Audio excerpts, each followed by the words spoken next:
Yeah, no worries. Okay, well, thank you very much, Graham, for organizing this, and thanks to the Saul Kripke Center also for their role in making this happen. And so I'm going to present some very kind of early stage, quite sketchy work I've been doing with Brian Porter recently. The basic idea is to look at further generalizations of the work done by Barrio, Pylos, and Schmuck on hierarchies of substructural logics, generalizations along a kind of slightly different axis from the one that Mel was looking at this morning.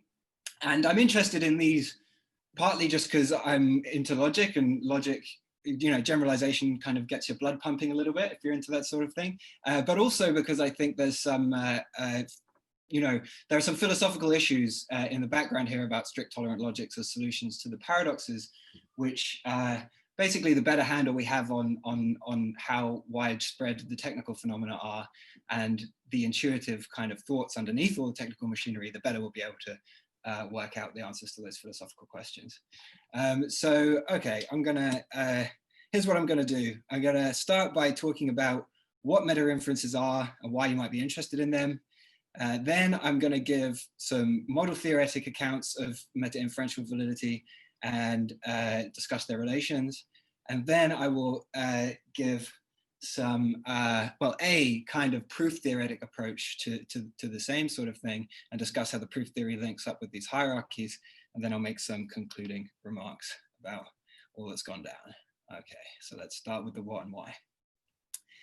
So the assertion that the inference gamma arrow A is valid means that A logically follows from gamma. And so we have lots of familiar examples of this, like modus ponens. Now a meta-inference, which I'll write like this and won't try and read out, expresses some kind of connection between validities or valid inferences. Examples are things like the rule of cut, or the rule of universal generalization, or necessitation in modal logic. There's lots of examples that we're all familiar with as logicians.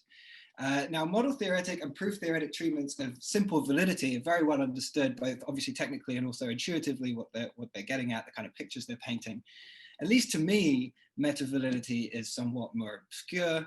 What intuitively does it amount to, and what are the kind of legitimate or reasonable formal definitions? These questions, I mean, I think often, you know, it's easy to imagine that there's a simple and clear answer to these sorts of things, but I don't think that's actually right. I think there's actually a lot of questions that, at least in my mind, need answering here. And I'm going to sketch a few answers to them, but I'm still not completely clear on exactly what to say about everything. Now, the reason for interest in this topic right now is because these questions have been sort of brought to prominence by the development of certain substructural solutions to the semantic paradoxes associated with strict tolerant logic. So the guiding idea behind these is we're going to get all the classically valid inference schemas, but we're going to deny some meta-validities like the rule of cut, so deny some connections between valid inferences. And in this way, we're going to be able to handle transparent truth or Sorites reasoning in an allegedly classical context. I say allegedly because, you know, there may be some doubts about whether or not it's really classical. So some people, including myself, have raised a kind of revenge worry for this sort of approach. If you're going to deny meta-inferences to save classical logic for inferences, why not deny meta-inferences and save classical logic for meta-inferences too? And then if you buy that thought, it seems like there's no natural stopping point and we're in trouble. Recently, Dave Ripley has explicitly responded to this kind of thought. Dave Ripley is one of the proponents of strict tolerant solutions by trying to give an argument that in fact there's something special about the level of meta-inferences, and that, you know, this one step down this hierarchy is enough, and any further moves would be too much. Now, I haven't told you anything about what his arguments are. I'll discuss it a little bit later on, but whether or not he's right depends basically on what meta-inferences are. And that's why all of these questions are kind of especially important right now, as it were, to get clear on. So let's take a look at what to say. Now, before I actually get to the accounts that I'm going to give, it will be useful to discuss strict tolerant logic and related systems a little bit more to have some background. So we'll take a propositional language and define an inference to be a member of the power set of the language crossed with the language. So an inference is just a set of formulas, a pair of sets of formulas and a formula. A pair of a set of formulas and a formula. Now, we'll let val here and throughout be the set of strong clean evaluations, so maps from L to 0, half, and 1 with the usual order and the usual conditions on conjunction and disjunction and so on. And thinking of the members of this set as semantic values, there are two natural, non-trivial kind of standards of goodness that a formula might meet, already introduced by Mel earlier. Strict goodness involves having value 1. So you have the best value. Tolerant goodness just means you don't have value 0. So maybe you have value half, but you're definitely not the worst value. And these standards, mixing them, gives rise to various, at least sort of like superficial notions of validity. So an inference gamma arrow A may be defined to be valid when, for all valuations V, V preserves strict goodness. So if every gamma gets value 1, then A gets value 1 too. Or it might preserve tolerant goodness. So if every member of gamma doesn't get 0, then A doesn't get 0. But you might also mix it up. You might say, well, if every member of gamma doesn't get 0, then A gets 1. So this, for an inference to be valid on this score, it has to be that even if the premises are a bit bad, so they get value half, then the conclusion still has to get value 1 as well. And as Mel pointed out, it's kind of easy to see that this is not going to be a reflexive consequence relation that you get out of this, because if A has value half, then it won't be TS validated. And ST does the opposite thing. It says, well, if it allows for some slippage in the goodness of the semantic values. So it says, if all members of gamma get value 1, then A doesn't get 0. So you can go from all being great premises to being a bit of a worse conclusion and still have the inference be decreed valid by the logic. So ST, strict tolerant, is the kind of prime logic we'll be interested in for now, but all of them will play a role later on. SS loosely corresponds to K3, TT to LP, and TS doesn't really have another name other than TS. Okay, so ST is the guy that we're going to be interested in primarily for now. So ST says that an inference is valid just in case if all the premises get value 1, then the conclusion does not get value 0. You can prove pretty easily that ST has all classical validities. So suppose that an inference is valid in ST, then there's a valuation where all the members of gamma get value 1 and A gets value 0. But now if you just, maybe the valuation assigns half to some propositional parameters somewhere along the line. But if you just change all of those propositional parameters to 1s or 0s arbitrarily, then it's a fact that the any formula that gets value 1 or gets value 0 won't have its value changed on the valuation. So the result will be still a counterexample to the inference. And if we've really changed all the halves to 1s and 0s, we'll have a classical 2-valued valuation. So we have a classical counterexample. So if it's classically valid, it's ST valid. And conversely, if it's not classically valid, then the 2-valued valuation that witnesses its failure just is an ST counterexample. Okay, but ST being 3-valued is also consistent with transparent truth. And if we have lambda being a liar sentence, it gives it the value half. As a result, the liar is kind of tolerantly good. It meets the tolerant standard for goodness, and so it will be valid from no premises, right? So the empty set is they're all strictly valid, and lambda and not lambda, for instance, is going to be tolerantly valid because it will have value half. So we have the validity of lambda and not lambda, even though we have explosion in ST. So ST does not have the rule of cut, and this has to be taken with a pinch of salt. I'm actually being a bit fuzzy on some details. But with a liar lambda in the picture, ST has, well, empty set implies lambda and not lambda for the reasons I just gave. But lambda and not lambda, ST implies P. Why is that? Well, because lambda and not lambda is not strictly good. Although it's tolerantly good, so we get the top one, it's not strictly good. So the second inference is valid in ST. But of course, it does not have that the empty set implies P for an arbitrary propositional parameter. Notice the trick here is that when lambda and not lambda is occurring on the right of the arrow, it means something different from when it occurs on the left. Okay, so some, including, as we had in the nice history earlier, including people like Cabrera, Segre, Ripley, and Van Roy, some of these people have tried to motivate the strict tolerance standard switching in the definition of validity, and thus the corresponding solution to the semantic paradoxes. But there is a kind of regress worry that I sketched earlier. What if we switch standards again at the level of meta-inferences, or even meta-inferences and so on, for such things? And so, that's a first thought you might have. So then you have to ask, well, technically, how could we make that work? Can it work? And if it does it in fact lead for trouble? I mean, it looks like there'd be no natural stopping point, but maybe there are reasons for thinking that meta, these various levels have different considerations applying to them. Okay, so now as to the technical side of things, probably the most important fundamental result in the literature here is due to Barrio et al. That I've mentioned already.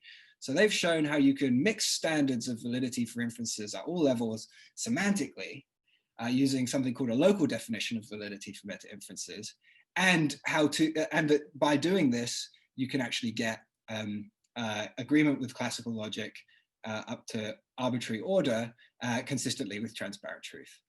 And this raises a bunch of questions. So the first question is there formal notion of local validity actually a reasonable notion of meta validity?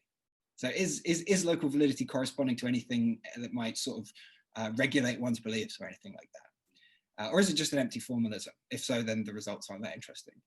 I mean, they're technically interesting for sure, but from a philosophical point of view, less pressing. What other notions of validity are there other than beyond local validity? And are any of them kind of specially good? Can hierarchies of mixed standards yield classical logic in the same way that Barrio and co have shown for local validity on any other definitions? Do the philosophical arguments for mixing standards for inferences actually generalize to any of these other cases? And also, what does all this look like on the side of proof theory? So everything that I've encountered so far has been model theoretic, but how does this play out on the side of proof theory? Now, I know that there's a lot of work going on in these questions. There may well be stuff that there's already even in the literature that I don't know about that treats them. To the best of my knowledge, what I'm going to say is original, but I don't know exactly if anybody else is currently doing anything similar. What I'm going to do is just present the thoughts that I've been having and I've been working through with Brian on these issues, and really the surface will only get a little bit scratched. I haven't really got any serious conclusions on anything at the moment, just a bunch of preliminary thoughts. But okay, so let's start by talking about the model theoretic side of things. So I'm going to give 3 different semantic definitions of meta validity and talk about how they relate to one another and how they relate to the hierarchy results that I mentioned of Barrio and co. All right, so let's start with the syntax. So we're going to define a hierarchy of languages, LN, and intuitively, the nth language is kind of like the nth level of meta-inference, where we include 0 inferences as formulas as a special case. And I'll sometimes refer to a member of LN as an n-sequent. So L0 is just L, the formulas, and Ln plus 1 is just the power set of Ln cross Ln. So it just does the same thing for inference sequence as at all levels, right? So it's an inference of level n plus 1 is a set of inferences of level n paired with an inference of level n. So this is importantly a single conclusion setting.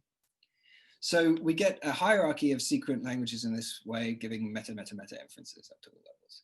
And I'll write an n sequent like that.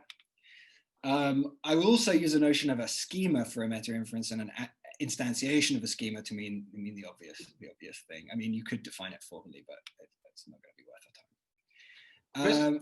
Yeah. Just a question, why are you only dealing with single conclusion? Is it just to keep things simple, or does something hang on this? Something does hang on it, yes. I will come back to it. Okay. Basically, yeah, we'll see. They're actually, I'm not fully clear on how to make everything go through that I'm going to talk about in the multiple conclusion setting at the moment. So there's a reason for that, yeah. Okay, so here's an example of a meta inference, a meta inference of arbitrary order, just so that you have some kind of example in mind. Here's modus ponens. It's a 1 inference. It's actually, I'm giving a particular case of it rather than a schema, but P and PRQ implies Q. And then we define NPN plus 1, so modus ponens up to the nth level, to be the set of all the previous modus ponens inferences together with P, P arrow Q, arrow n plus 1 Q. This isn't technically a legitimate inference because it mixes levels, but it's not going to be a big deal for what I'm saying. So MP1, for example, is the inference which goes from modus ponens and the modus ponens premises to the conclusion of modus ponens, right? So it says if modus ponens and P implies P arrow Q is valid, then that all implies Q. And then if we did MP3, we'd then throw in MP1 as another premise, and then list all of MP1 and then the premises and then Q, and then we get the result. I think actually what I've written what I've written is right, good. Okay, and we could carry on going in this way, getting modus ponens to higher and higher orders. Now, it's not crystal clear to me what it would mean to accept or reject one of these as invalid, right? So it certainly seems strange to me to think about like accepting it up to level 2, but then not accepting it to level 3. I find it very hard to get my head around. Basically, partly because of that today, I'm going to be thinking about level 2 and 3 and not much further beyond them, just to try and get a handle on what these things are doing at the bottom, and then maybe we can start thinking about what to make of the ones higher up. Okay. So let's go to the definitions of meta-validity, focusing largely on 2 validity. I'm not even really going to talk about 3 actually. So, okay, so here's one definition, it's the global definition. So my impression is that this is the one that you would get if you ask someone, a logician, for a semantic definition of what it means for a meta-inference to be valid, like the rule of cut or something. So it says, so here we go. Suppose you have a standard of validity for a sequence. So you have a notion of a valid sequence. Then a 2 inference is said to be globally valid just when either a premise is not valid or the conclusion is valid relative to the standard that you've been given, right? Simple material conditional. Now it's called global because typically our notion of valid sequence involves some quantification over a set of evaluations. And so information about all evaluations is going into the evaluation of each premise inference, right? So each premise you have to see if it's valid if it holds on all valuations, if it's satisfied by all of them, and then that's going to tell you whether or not it's good or bad as a premise or conclusion in the meta inference. Now you get a notion of 2 validity in this way, and you can naturally iterate it to get 3 validity and so on. I won't really talk about that, as I mentioned. And I'll say a schema is valid if all its instantiations are. So if you have a schema for a 2 inference like cut or something, then you have to, it's valid just in case every kind of concrete instantiation of it in terms of sentence letters is valid in the sense I've just defined, globally valid in the sense I've just defined.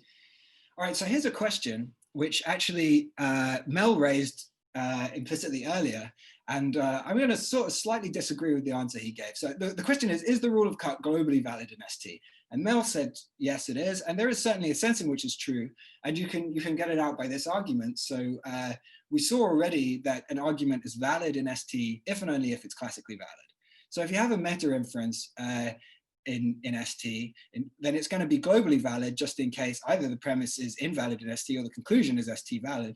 But those both coincide with classical validity. So the meta inference is going to be valid in ST globally if and only if it's valid in classical logic. So in particular, since cut is classically valid, it's going to be valid in ST.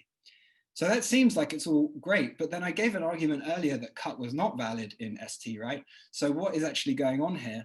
Well, the sticking point is that we're assuming that that ST and classical logic have the same signature. That is like every particular inference that is syntactically in the language relevant to ST is going to carry over to an inference that one can meaningfully ask whether or not it's valid in classical logic. But suppose we have a constant in the language which is stipulated to have the value half everywhere. We can't. There's no way to, there's no sensible question, is the inference from the empty set to lambda and not lambda classically valid? Is it valid in classical logic? Because lambda just isn't in it can't be in the language of classical logic. There can be no such constant, right? It just doesn't make any sense. So and the point is, if you have such a constant, then cut will fail in ST, and that's provable by the argument that I gave before. So the moral is that just because all the classically valid inference hold as schemas, that's still going to be true in ST, even with the constant, right? Every classically valid inference schema is going to be valid in ST with the constant. It doesn't mean that the set of particular inferences that are valid is still closed under the meta rules of classical logic. So with such a constant, cut fails in ST essentially by the argument I gave. But all classical inferences are valid. So this is an example of something which I want to emphasize, which is that what is globally valid is kind of dependent on what the signature or what symbols you have available in the language, or really I don't know, it's hard for me to pin down precisely what's going on there, but there's definitely some flexibility in what counts as globally valid in one of these three valued logics, especially. So here's another example of the same phenomenon. Ask, is everything globally valid in TS? So TS is the one which has standards going up. So you have to have value. If the premises get a value greater than 0, then the conclusion gets value 1. Well, this again depends on if we have truth value constants in the language.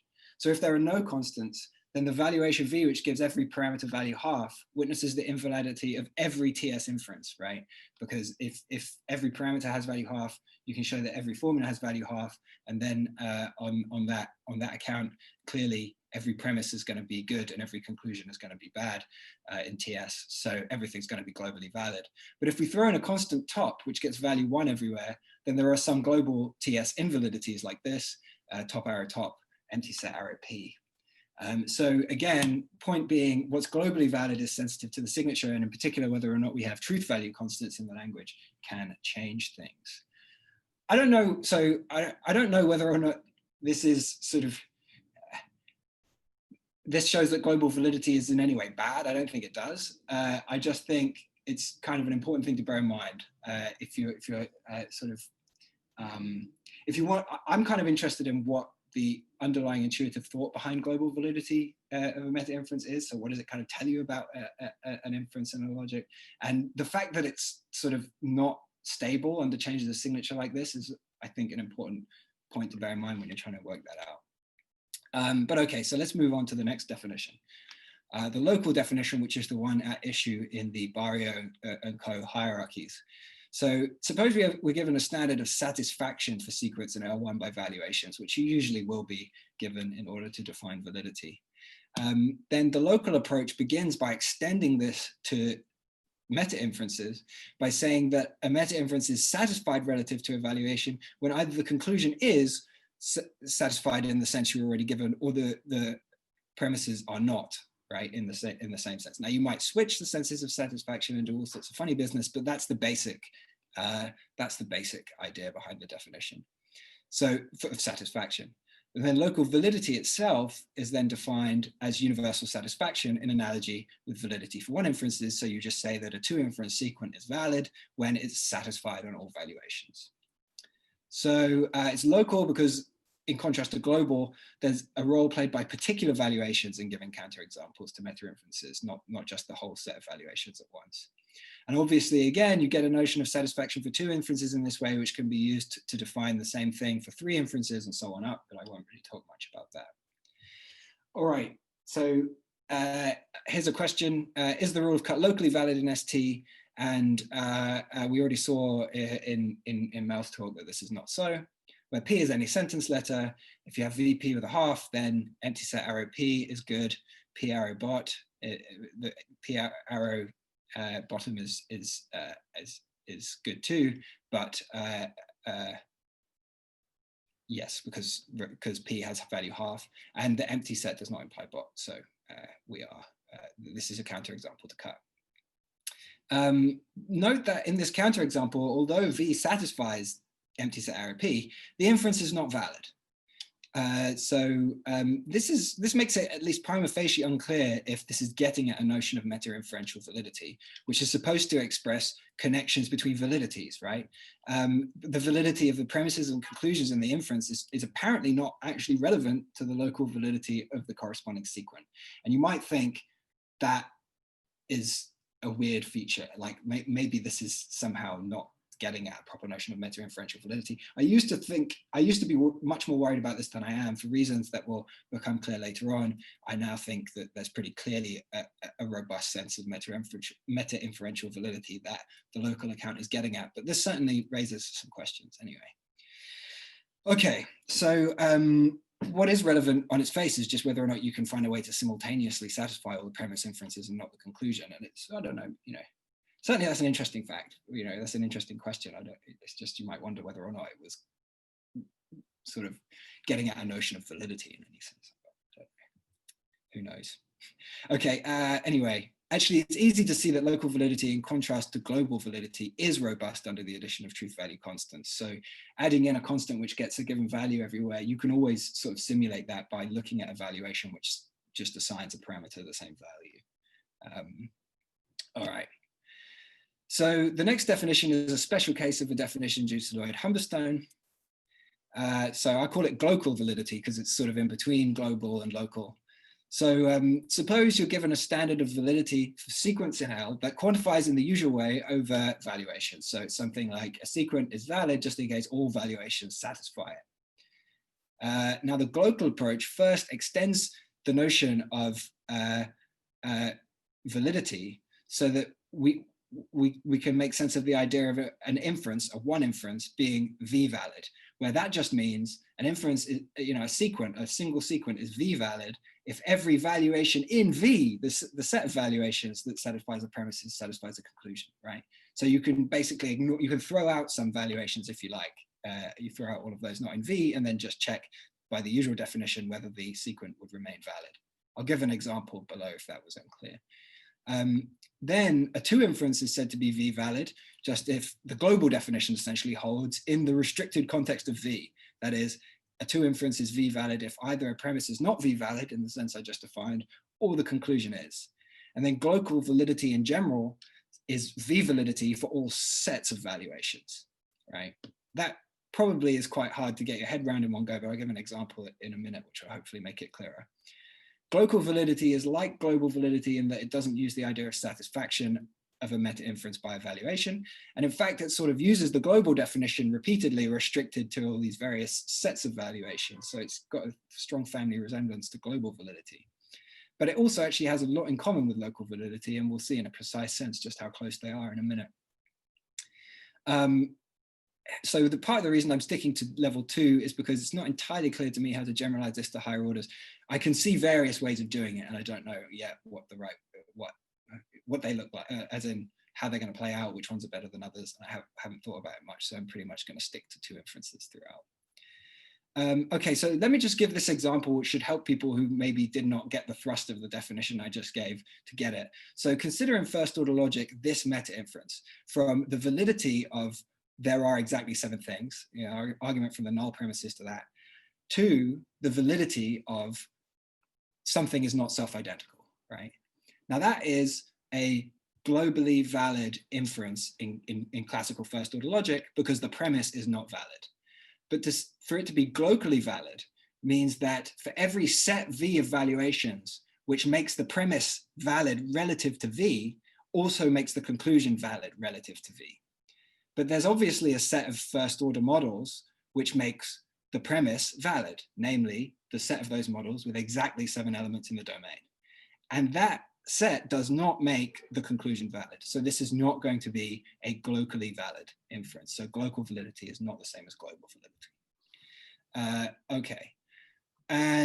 Okay, so let's ask another question about global validity. Is the rule of cut globally valid in ST? Well, the answer is no. And basically you can just take the singleton valuation of any local counterexample, and that will be a counterexample to cut globally. I won't go through the argument. If you think it through, it's kind of obvious. And for this reason, basically, because of the fact that you can just use the singleton valuations, it's clear that there's going to be a strong connection between global and local validity. At the very least, if something is not locally valid, it's not globally valid because we can just do this singleton trick. Okay, I'll develop that connection more in a minute. In my opinion, the global account has a clearer thought behind it than the local account. What's that clearer thought? Well, basically, think of each set of valuations as like a possible world, as it were. And then the idea is just that, if the inference, if the 2 sequence is valid, as it were, in all possible worlds, then the whole inference is valid simpliciter. And that's kind of a natural thought. And the fact that it has clear relations to local, which will be drawn out more as we proceed, may give local a bit of a better motivation than it might have had otherwise, at least from a semantic point of view. It is worth pointing out that the terminology here is extremely confusing. Humberstone's original paper calls global, and he also has a notion of local validity, which is different from the notion of local that I just defined. So just, yeah, one has to be careful. Okay, I've given you 3 definitions. Is it possible for them to be the same? And if so, what are the conditions? here's a theorem which is going to get us on the way to establishing a tight connection. In classical propositional single conclusion logic, that's where single conclusions comes in, Graham, all three notions coincide extensionally for two sequence schemas. Again, so this is just for the schemas, not for the particular inferences. It's kind of easy to see that it can't hold for particular inferences, but for the schemas, the valid schemas in classical propositional single conclusion logic, all of these are the same. And this generalizes to higher orders for local and global, because I can see how to define them, but for global, it's less clear what's going on. Suitably defined, this also generalizes to first order logic. Now, you might wonder, how interesting is it that we have schemas? I mean, I don't know if the fact that we only have schemas is bad news, but certainly for reasons that I've already alluded to, you know, oftentimes schemas are going to be the only comparisons you have when you, for instance, have differences in the signature, like with ST and ST with a Liar constant. Yeah, so having the same schemas is at least a pretty good standard of sameness. Okay, so let's, yeah, I'll just quickly run through the argument, because so two of these are perfectly general. Local implies global. That's kind of easy to see. So suppose an inference is not globally valid, then we have a set of valuations where its premises are all valid in V, but its conclusion is not valid in V. Since the conclusion is not valid in V, there must be some valuation in V that does not satisfy the conclusion. And then since we have that all the premises are valid in every member of V, all the premises are valid on that valuation too. So that valuation is a local counterexample. And so that holds for every logic, you know, there's no restricting conditions. Global also implies global. That's very easy to see, because if you have a global counterexample, then the set of all valuations is a counterexample to global validity. And the only one which has any conditions on is global implies local. That is, and that runs like this: take a counterexample to local validity. It assigns propositional parameters values, either 1 or 0, and then just consider a corresponding inference, a corresponding instance of the same inference that has P or not P wherever the parameter gets 1, and P and not P wherever the parameter gets 0. And then that will behave the same way in all valuations as the instance you had on the single valuation does on the single one, right? And so that will give you a counterexample to the global validity of the inference schema. This is where the schemas come in, right? Because it's not necessarily, there are going to be cases where particular inferences are locally valid that are not globally valid. Did I get that the right way around? Globally valid that are not locally valid, sorry. So let's just see an example of how this plays out. Here's an inference schema. Phi is a theorem implies psi is a theorem, right? It's not valid, of course. And a local counterexample to it is this, that if P is a theorem, then Q is a theorem. And that's easy to see, just take a valuation that gives P1 and Q0. But it's not a global counterexample because, in fact, empty set array P is not valid. So the whole thing is globally valid. However, the trick above says, well, just P gets value 1 in our counterexample, so we swap it for P or not P. Q gets value 0, so we swap it for P and not P. And then we get a global counterexample. And that's the same schema, right? It instantiates the same schema. And the point is you can just do this always. So conclusion is that global, local, and global all coincide in this case. Let me just give you some examples where these come apart. So this is an observation of Brian's. If we have multiple conclusions, local is not global. And this is, you can see this really easily because, for instance, this schema is locally valid, right? Because any valuation will satisfy the premise and it will satisfy one of the conclusions, right?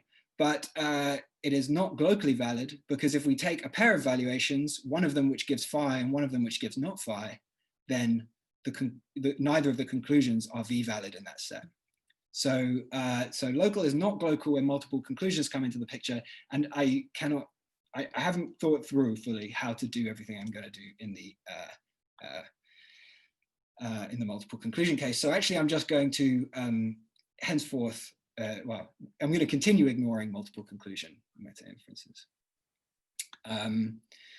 All right, so the other way it can fail is if you have non-definable truth values, and we've already seen an example of this. So for instance, if we have, so that is to say, if there's no formula which has each truth value that you use in each designated value in all models, basically. You need a formula which has for each designated value, there needs to be a formula which has that value in all models, right, to get this argument to go through.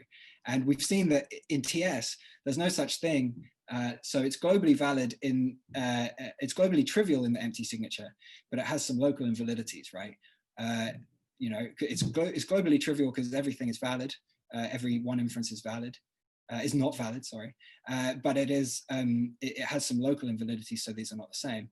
And this is just because we can't define a formula which has the value true in all models. And when we can do that, then local and global will then again coincide. So actually, you can easily generalize the reasoning I gave to show that in any single conclusion logic with definable semantic values, actually you only need definable kind of relevant semantic values. You can ignore some.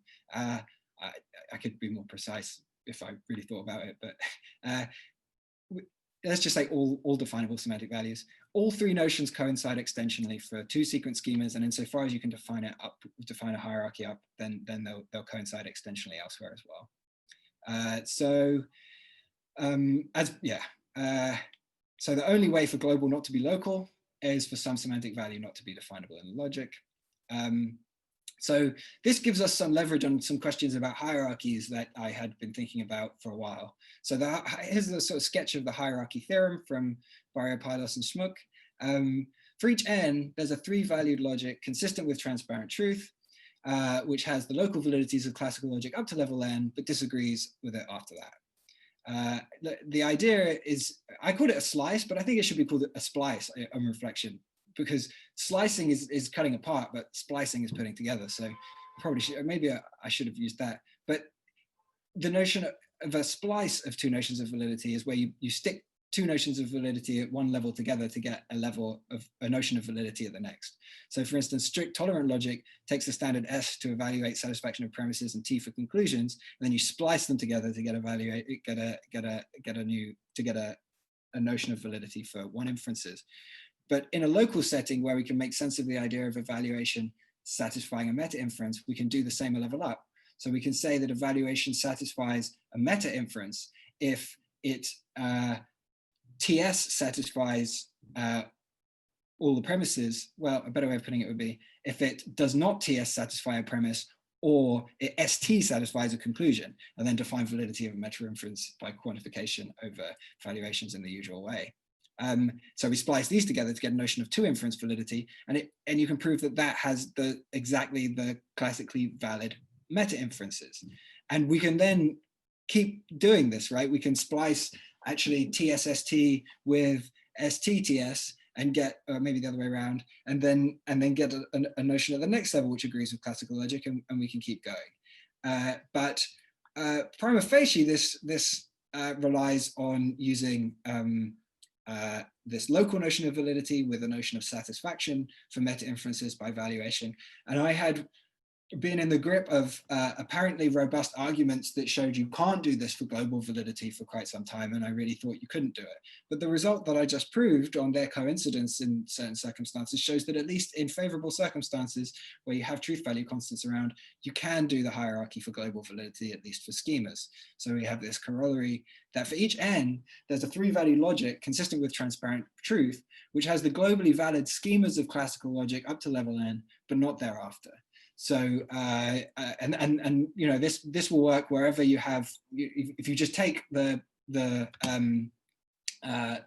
Barrios-Schmuck results for local validity and then make sure you have truth value constants in the language, then you'll get a logic with the globally valid schemas of whatever the local validities were.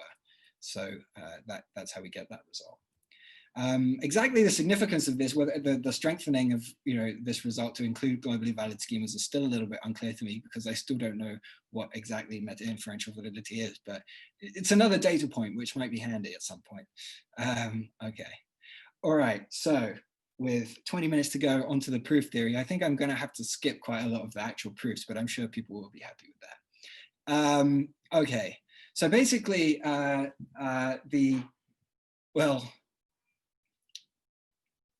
the issue here is, what's the relationship between global validity and local validity and derivable and admissible rules? So let me just say something about what derivable and admissible rules are.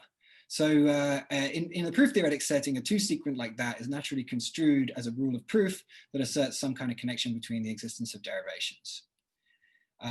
Such a rule is called admissible in a logic if either one of the premises is not provable in it or the conclusion is provable. But it's called derivable if we throw in the premises as axioms to the logic, one can derive C from theta, right? So the difference here is that admissibility becomes trivial if a premise is unprovable. Whereas if a premise is unprovable, it's still not clear whether or not the sequent is derivable, because we need to actually see what happens if we kind of make the premise provable by assuming it as an axiom. So what it means to assume a sequent as an axiom will depend on the proof system, but it's generally clear what's going to be meant case by case. You know, different proof systems will have different natural statements. But this is where I think, you know, there is some subtlety in what's meant that maybe is easy to not notice at first pass. Okay, so yeah, the notions of admissibility and derivability are different, as everyone knows, I'm sure. So cut is admissible in the classical sequent calculus without cut, but it's not derivable. That will actually play a role later. So there is a kind of kinship between global validity and rule admissibility and local validity and rule derivability. You know, there's on the one hand, definitely global validity and rule admissibility both have a kind of fragility to it, because if you throw in axioms to a system, then you might lose rule admissibility, just like with global validity. If you throw in constants, you might lose global validity. And local validity especially has this flavor of assuming as axioms, you know, when you shrink down to a set of valuations in which a sequent is valid. And so you might hope to prove some kind of direct relation between these things, but matters are sort of complicated by the fact that things will vary a lot from proof system to proof system. So for instance, a system like the classical sequent calculus, which standardly given only has introduction rules, will always fail to have local validity and derivability line up, because we can't derive, for instance, that, oh, somebody's jumping in. Is that a question or? Oh, maybe not. Sorry, I thought I had a question. Yeah, okay. So sorry, this sort of thing won't be derivable in the classical sequent calculus with only introduction rules, because we have no way of getting. Oh, have I done? Yeah, good. You won't be able to eliminate the conjunction. But if you throw in inverted rules to the classical sequent calculus, you can get it to line up. But the real question here, which I am indebted to Brian for making clear to me, is that given a reasonable semantics, can you find a way to come up in general with a canonical proof system where rule derivability matches up with local validity? So rather than looking piecemeal at this or that proof system and seeing if it can be made to work, is there like a general procedure which will let you do this? So I conjecture the answer is yes, and I'll sketch some very sketchy ideas about how to do it for all strict tolerant logics in the hierarchy. So I'm not fully confident in this. I literally did this over the last couple of days, and it could all be terribly wrong, but we'll see how it goes. So the idea is to use a Tableau system. So an ST tree is a sort of signed proof tree. You have 4 signs, S plus, S minus, T plus, T minus. They correspond to strict acceptance, strict rejection, tolerant acceptance, tolerant rejection.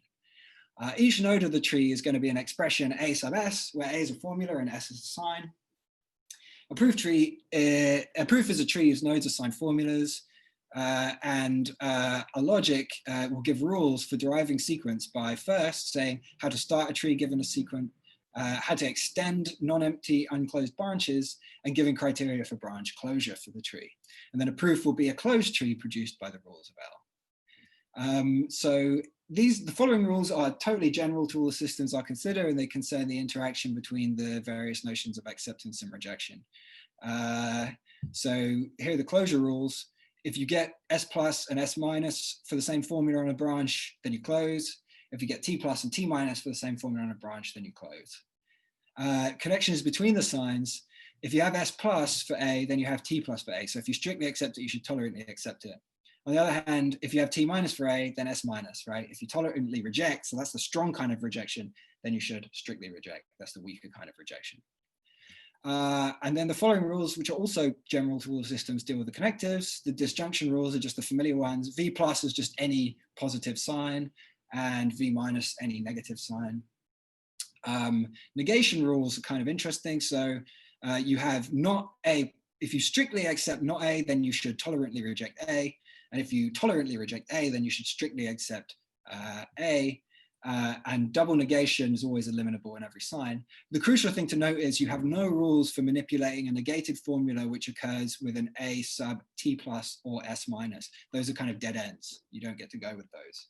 Don't get to go any further on the tree. No rules for unpacking them. So I'm going to now, so those rules are all perfectly general. I'm now going to give a way of deriving a sequent in the logic V1 slice V2, where V1 or V2 might be S or T. So it could be SS, it could be ST, TS, and so on. So your rule is list all members of gamma subscripted by V1 plus, followed by A subscripted by V2 minus. Apply all the rules as much as you can. If all branches close, then you have a proof of it in the logic. If not, then not. Okay, so here's an example. P and not P is, implies Q in ST. Here's the proof. I'll go through this one and then I'll stop going through them probably. So you have P and not P strictly accepted and Q tolerantly rejected. That's just from the initial thing, right? That's what you put down at the beginning. Then from the rule for conjunction, which is sort of implicitly derived from the definition of it in terms of disjunction and negation, you get you get P strictly accepted and not P strictly accepted. Then from the fact that strict acceptance implies tolerant acceptance, you get P is tolerantly accepted. And then from the negation rule, you get that the fact that not P is strictly accepted implies P is tolerantly rejected, and then the branch closes. We didn't actually use Q there at all if you think about it. But you can also show that, you know, P and not P does not derive Q in TS. This is a tree that doesn't close. And exactly the same tree works for TT, which is LP. It doesn't matter, it doesn't depend on Q. Okay, so theorem. The proof theory thus engendered for V1 over V2 is sound and complete for the corresponding three-valued semantics. So for the splice in the sense of Barrio and co. Basically, you know, if you've done these proofs, if you've seen this sort of thing before, it's obvious to you what to do. I'm not going to go through it, but it is just exactly the usual proof. I mean, for an overview, you sort of the difficult part is completeness, and you just read off a counterexample valuation from an open branch in the usual way. I mean, you have to do a bit of induction to show that it works out, but it's fine. So, like, an example might be helpful. Actually, no, I'll just tell you what the conditions are first. So, basically, to read off a valuation from a branch, if you see PT minus, so tolerantly rejected for a propositional parameter P on a branch, then you assign P the value 0. If you see it strictly accepted, assign it the value 1. And in all other cases, assign it the value half. So you're kind of going on the minimum information order that the thing can have consistently with what you've got, basically. And then, you know, so for instance, in this case, we have QT minus means Q is going to get value 0, right? PT plus and not PT plus, that we have no S plus or T minus for either of those, so we're going to give them value half. And then the result will be a valuation with Q0 and P a half, which is exactly a valuation that will show that this does not hold in TT or LP, that's more commonly known. So a sequent is derivable in ST if and only if it's derivable in classical logic. I mean, that's kind of obvious from stuff, you know, we already have enough meta theorems to put together to get that. But you can give a direct proof here because any ST proof easily converts into a classical proof. If you just replace any negated sign formula with its negation and delete repetitions accordingly, you'll get a classical proof. And the ST counterexample yields a classical counterexample in the usual way, the way I described before. Follows that cut is an admissible rule for this sense of derivability because we know it's admissible in classical logic. But now we also have a notion of derivation from axioms. So a theory is going to be a collection of axioms, which is just a bunch of sequence.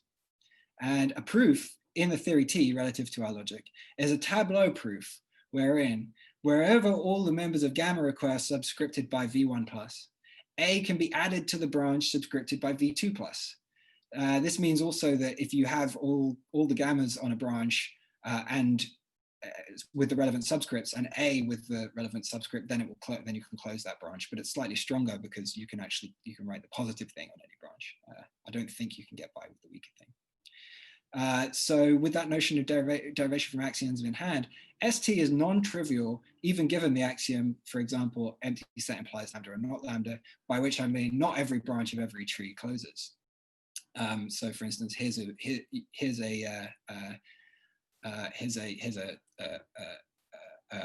complete tree. I mean, you have to say what it means to be a complete tree in the presence of axioms, but here's a complete tree which doesn't close even given the axiom, and it shows that P is not a theorem of the system. It's not the case that empty set implies P. Neither classical logic nor TS nor SS have this property. Actually, if you try and do the same, if you try and assume this axiom with, say, well, anything which ends in an S, then you get lambda and not lambda S plus at the bottom there, where my number 2 is. And it's really easy to derive close any branch using that, given the rules that I've laid down. But I won't go into the details.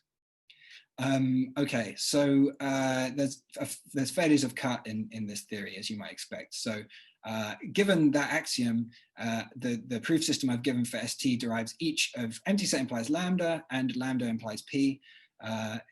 Empty set implies lambda is obvious because you can get it out of lambda and not lambda, but lambda implies P, the derivation is given there. And so intuitively that means, you know, cut is failing here.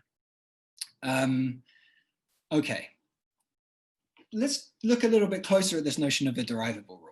So I gave a definition of derivation from axioms to get at the notion of rule derivability, and I said that a sequent like this is said to be provable when the conclusion is derivable from the premises as axioms, where that meant that, like, you know, you assume theta, and then if you ever see gamma in the sense you've assumed theta, then you can write A in, you know, the sense that you're trying to prove C, and the same thing with sigma and B, right? So, you know, in the logic, for instance, ST, we assume that a derivation from axioms means whenever you see the gammas subscripted by S, you can write down A subscripted by T, right? Because you're working in ST. But that's not the only notion you could give for a derivation from axioms. So suppose you have a bunch of standards, which some of them might be the same, some of them might be different. We can define the system V1, V2 over V3, V4 thusly. It is the same as V3, V4, so like ST, for instance, except for what it means to assume an axiom. In V1, V2 over V3, V4, it means that whenever you see all the premises subscripted by V1 plus, the conclusion can be added to the branch subscripted by V2 plus. So that, you know, the derivation is going to proceed by listing all the premises subscripted by V3 plus and the conclusion subscripted by V4 minus, right? But in order to unlock an axiom, you need to see all its premises subscripted not by V3 plus, but V1 plus, right? So you're kind of mixing the standards for assumption of axioms and for kind of derived sequence. And so where these guys are actually different, V1 is not V3 or V2 is not V4, this will really make a difference to what counts as derivable. And so if we consider the logic TSST, that, as I've just defined it, you know, where V1 is T, V2 is S, and so on, then clearly every one sequent derivable in ST is provable in TSST. But actually every instance of the cut rule is derivable. So, you know, there's a derivation that's kind of boring to go through, but just trust me, you can do it. So admittedly, this is kind of weird since the counterexamples to cut are still derivable from that axiom, right? That is, TSST expanded by the axiom empty set implies lambda and not lambda has this as a derivable rule. It has this as derivable. It also has this as derivable, but it does not have this as derivable. And that's kind of strange for sure. But the trick is just that we use different standards for employing a sequent as a hypothesis in a derivation than we require for the sequent to be derived, right? But this is exactly the same trick that the proponent of ST uses to reconcile classical logic with lambda and not lambda. So for instance, there we have all of these things, right? And the trick, as we saw, was that we have lambda and not lambda meaning something on the different on the left from on the right. Now, the philosophical question which I'm interested in, and which is kind of why I'd like to understand meta-inferential validity a bit better, is there actually a principal difference between these two cases? So I'm not entirely sure that there is.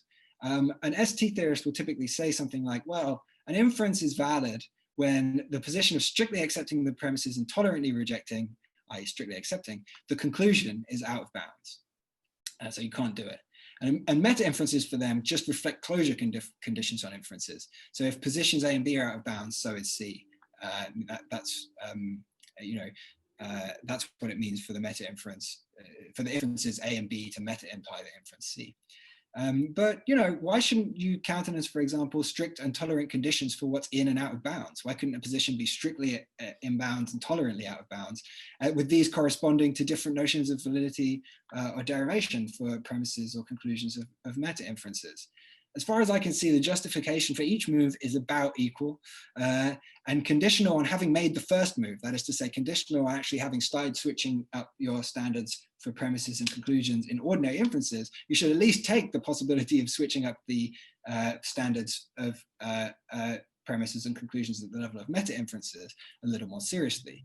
And this is even more so given that the hierarchies, this switching capacity seems to be available not just for this but what initially might have seemed a fairly arcane notion of local meta-inferential validity, model theoretically, but also for global validity of schemas and rule derivability and all of that stuff. These hierarchy phenomena are quite robust and easy to come by, and so you might think we should take these things seriously, at least if you're taking the switching at the bottom level seriously. Okay, so that's a little philosophical interlude. Let me just go back to a final kind of logical result.